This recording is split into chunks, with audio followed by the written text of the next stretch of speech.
Olá!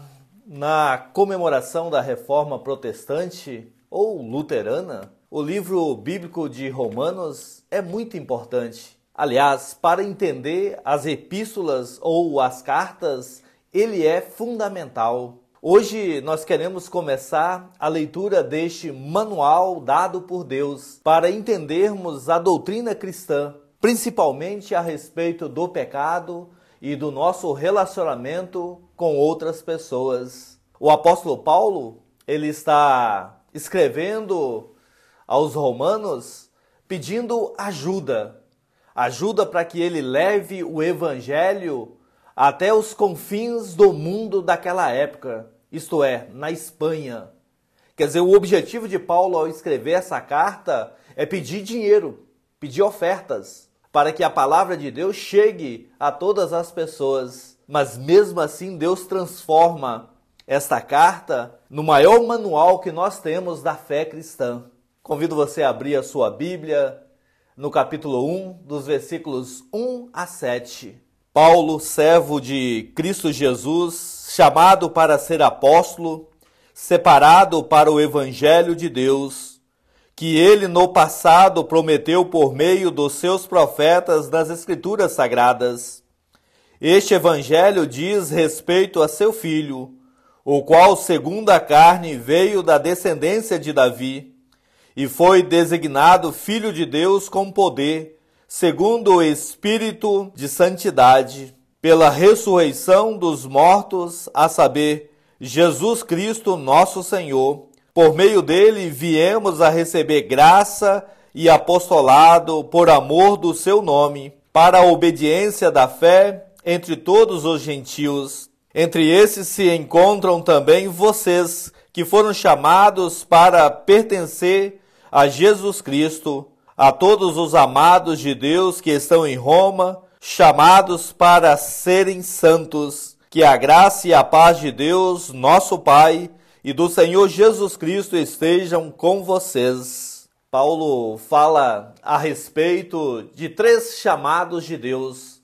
Ele é chamado para ser apóstolo. Os romanos são chamados para pertencerem a Cristo e também são chamados para serem santos. Nós, pecadores, temos a tendência de imaginar que podemos controlar todos os aspectos da nossa vida e a viver apenas para nós mesmos. Conhecendo a futilidade disto, Cristo sacrificou-se na cruz para que nós fôssemos redimidos.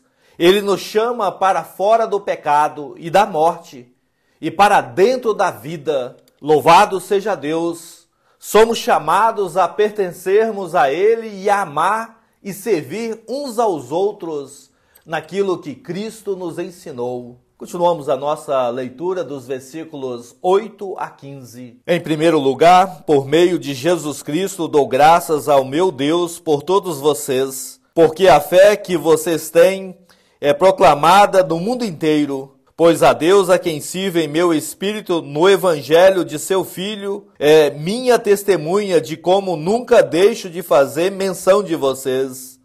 Em todas as minhas orações, pedindo que, em algum momento, pela vontade de Deus, surja uma oportunidade de visitá-los, porque desejo muito vê-los, a fim de repartir com vocês algum dom espiritual, para que vocês sejam fortalecidos, isto é, para que nos consolemos uns aos outros por meio da fé mútua.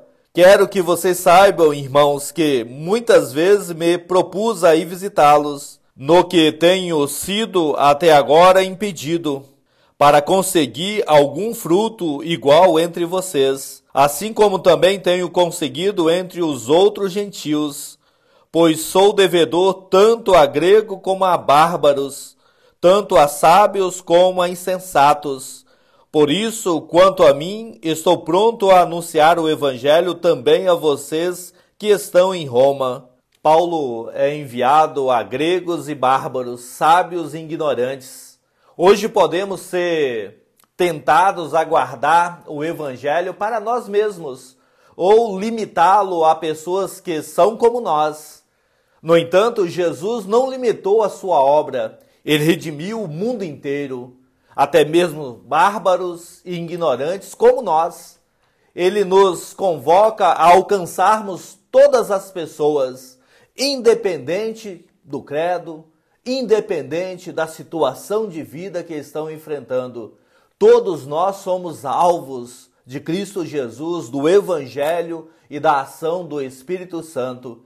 Que possamos sempre voltar a esta palavra. Convido você a ler dos versículos 16 a 17. Pois não me envergonho do Evangelho, porque é o poder de Deus para a salvação de todo aquele que crê, primeiro do judeu e também do grego. Porque a justiça de Deus se revela no Evangelho, de fé em fé, como está escrito, o justo viverá por fé. Muitos de nós, por vezes, ficamos envergonhados por causa da nossa fé, ou escondemos dos outros o fato de sermos cristãos. Cedemos às pressões do mundo e nos envergonhamos do nosso Salvador Jesus Cristo. Mas Ele não se envergonha de nós. Ele carregou o nosso pecado, culpa e vergonha através da cruz e nos dá a sua vida. Além disso, dá a cada um de nós perdão. Recebemos esses dons pela fé e, capacitados pelo Espírito, já não nos envergonhamos do Evangelho. Somos convidados a levar Cristo para outras pessoas.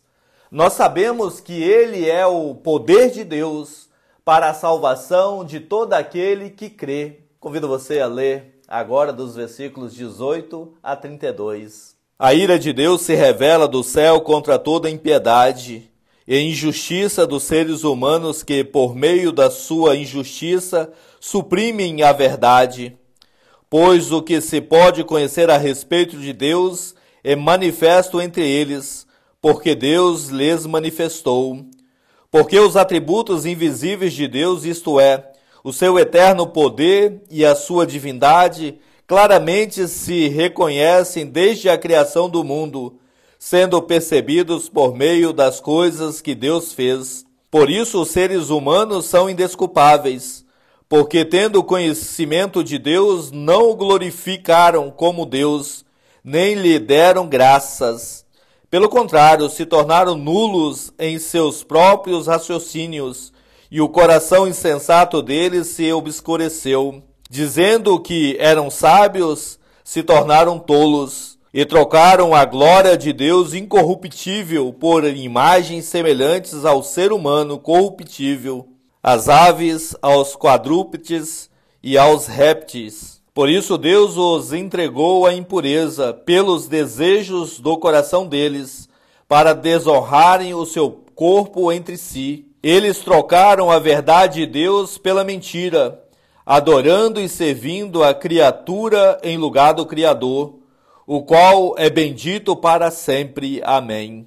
Por causa disso, Deus entregou a paixões vergonhosas, porque até as mulheres trocaram o modo natural das relações íntimas por outro, contrário à natureza.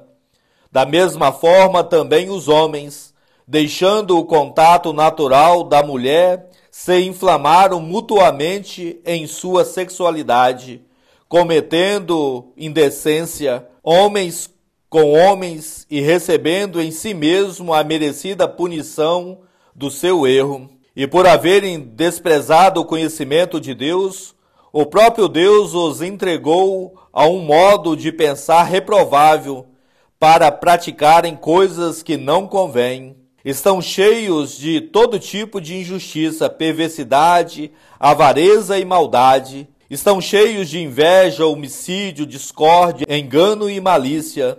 São difamadores, caluniadores, inimigos de Deus, insolentes, arrogantes, orgulhosos, inventores de males, desobedientes aos pais, insensatos, desleais, sem afeição natural e sem misericórdia.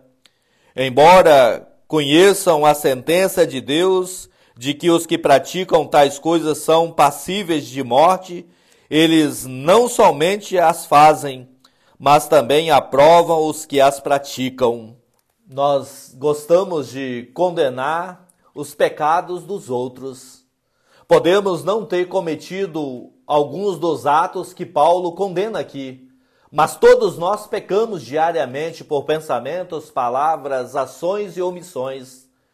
Muitas vezes nós trocamos a verdade de Deus pela insensatez humana.